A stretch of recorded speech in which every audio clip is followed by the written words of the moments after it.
Great show, guys. Good morning, everybody. And a Fox News alert as we brace for a deepening crisis in Iraq and Syria. President Obama tapping the brakes on expectations of expanding airstrikes in Syria against ISIS. Morning, everybody. Martha McCallum here in America's Newsroom. And I'm Leland Vittert in for Bill Hemmer. Thanks for being with us. The brutality, meanwhile, of ISIS continues. Video surfacing allegedly showing a mass execution of captured Syrian troops. Speaking yesterday, President Obama said airstrikes meant to protect Americans in Iraq will continue.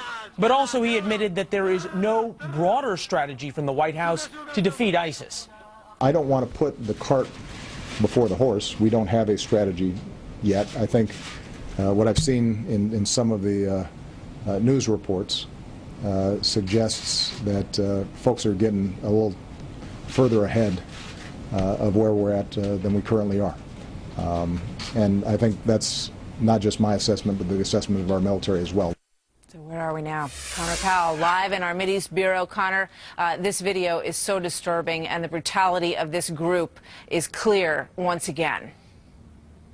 Well, Martha, ISIS's brutality is well established at this point through all the videos they release on just all the things that they've done in both Syria and Iraq. But two new videos today really nonetheless are still shocking. In the first video, ISIS appears to execute about 200 Syrian government troops. The soldiers were reportedly captured by militants when they seized control of a Syrian air base near Tabqa. The video shows pro-Assad troops being marched through the desert with their hands behind their heads and then killed. And in a second video provided and posted online by ISIS, a captured Kurdish fighter is beheaded. The video is eerily similar to that of the death of American journalist James Foley just last week. Now, militants say this video is a warning to the pro-American Kurds, Martha, to end their military cooperation with the United States government.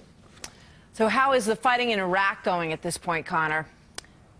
Well, Martha, the ISIS still controls huge amounts of territories in both Iraq and in Syria. But in Iraq, they are being pushed back ever so slightly. The U.S. airstrikes, coupled with an advancing Iraqi military and the Kurdish militias, have really provided space to both of those groups to launch significant counterattacks. And ISIS has been pushed out of some of the territory it gained earlier in the summer in Iraq, but they continue to hold several key oil-producing towns. Iraqi troops seem to have secured both Baghdad and a lot of the surrounding area, which is seen as a positive, but the general consensus right now seems to be that with U.S. airstrikes are just simply not enough to push Iraq away from the ISIS sort of scourge that's gone through that entire country. They are proving to be far more resilient and organized than anyone ever expected. And Martha, the real scary bit, it is estimated there are thousands of ISIS fighters joining their ranks every single month. They're getting stronger. Connor Powell, thank you. Meanwhile, there is startling new information about just how big a toll the 3-year war in Syria is taking on the people there. The United Nations now says 3 million Syrians have been forced out of the country. That's 1 million more people than last year. Put this in perspective. 1 out of every 8 Syrians is now a refugee. Half of those are children. A top UN official is now calling the refugee crisis the, quote, biggest humanitarian emergency of our era. It's been going on for years at this point. Colonel Oliver North saying that what we've been seeing in Syria should be a wake-up call that these extremists have the means to spread their reign of terror to our shores as well. Listen to this. They intend to send Americans back to this country who've now learned how to make suicide vests, get on the metro here in Washington or up there in New York, and blow themselves up. Does anybody remember Madrid? Does anybody remember London? That's what we're facing. And to delay action in Syria, because this president can't make up his mind, is tantamount to criminal neglect on the part of this White House.